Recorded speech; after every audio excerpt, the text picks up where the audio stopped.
What's up, everybody? This is my beloved 2011 Ford Crown Victoria Police Interceptor. Some of you may know the story about how I bought this from a police auction where it was listed that the car was a total piece of junk, transmission slipping, check engine light on, tires bad, brakes bad, everything bad, and I ended up buying it for $1,275 plus auction fees. And the day I picked it up, I put a new battery in it and drove it home 576 miles, I think. So needless to say, I got really lucky buying this car because it was in great shape when I bought it, and it's still in great shape. And I've had it for a little over a year, 13 months. I'm calling this the 1 year review because it's 2022. We got supply chain constraints. Things take longer to get to you. So I'm going to go over the costs, everything that I have spent on this car so far and what my experience has been like, and that's what we're going to do.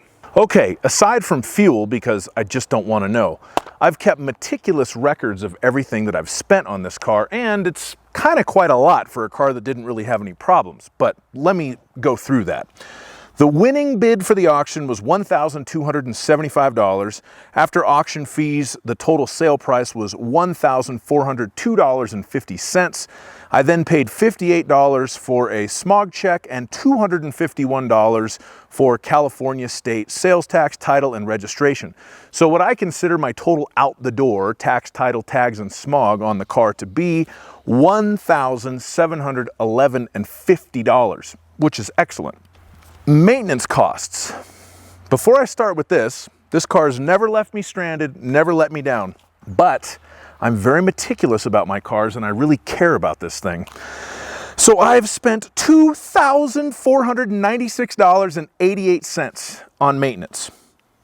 How did you spend that much on a car that never broke down? Let's go through it. New battery, that was day one before I left Ukiah, where I picked it up from the Mendocino County Sheriff's Department.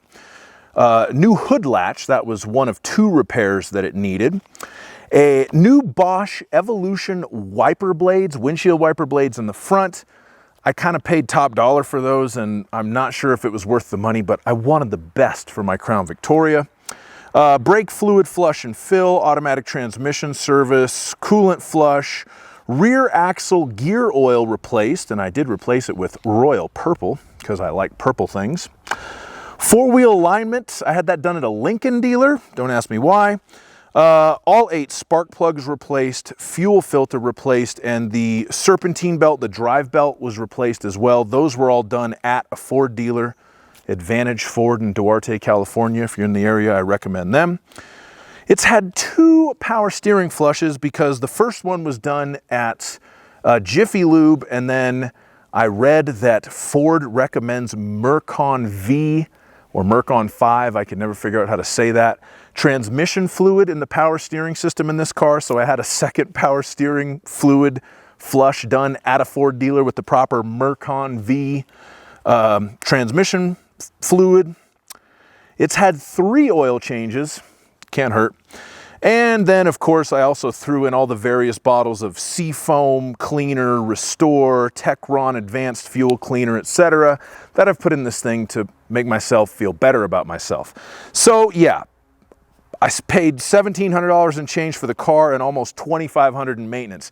Seems kind of stupid, but I have put a little over 10,000 miles on the car. I've put about 10,400 miles on it since I got it. It had 158,120 when I got it. It's got 168,502 now, and it runs great. I just drove it up. I'm in the South Lake Tahoe area, drove it up from Orange County. No issues at all. I've driven it up here a few times, taken a couple of different road trips with it. Really enjoyed it, really comfortable ride. The only issue it has right now is there's a little bit of a rattling coming from the engine area. I'll splice in some footage of that.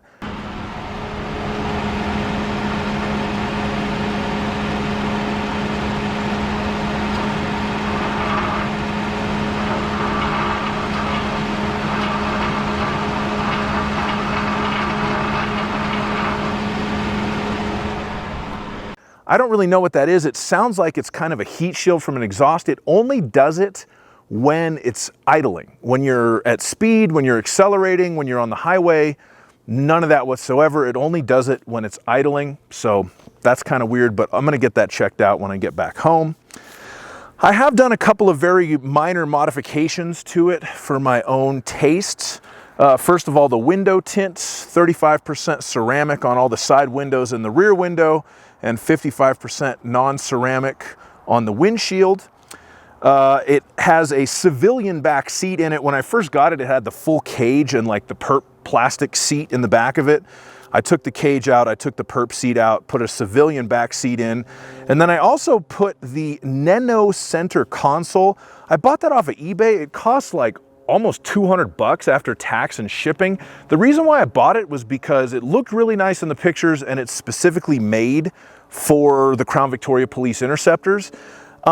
I like it. It's a quality piece. I wish it had a little bit more cargo room in it, but it's very comfortable. It really improved the comfort of the car for me to have someplace to put my elbow, and I like the cup holders as well. So overall, I'm happy with that, but I might suggest that you potentially look at maybe less expensive options, but it is a very nice piece. I like the fact that it's custom made from the car. I don't necessarily regret buying it, but I'm not going to stand here and tell you that you need to buy it as well.